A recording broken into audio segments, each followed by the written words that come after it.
Hello everyone sa lahat ng aking mga kasisi at makaludes. Ayan, vlog ko for today. Nandito po ako sa isang ihawan. Itong ihawan po na ito ay talaga naman napansin namin ng mister ko nung kami ay napadaan sa dahilang medyo maraming pila.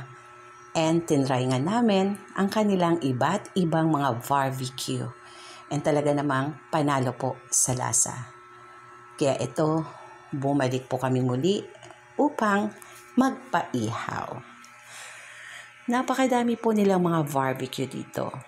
Kagaya ng fork, meron silang hotdog, meron din po silang chicken wings, chicken legs, meron din silang ribs, meron din silang liver,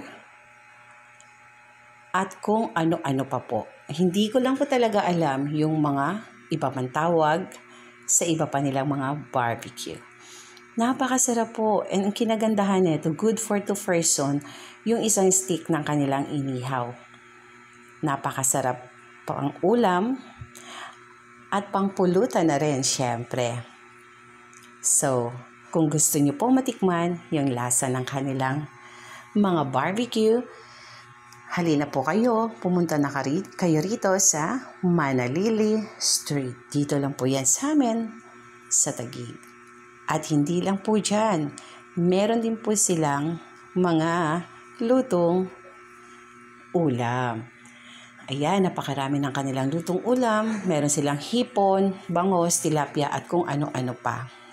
Ayan, kaya please subscribe and hit the notification bell kung hindi pa kayo nakasubscribe kay Nanay para maging update kayo sa aking mga YouTube. And say hi dyan sa aking dalawang kasama ng game na game kay Nanay na nag-hi.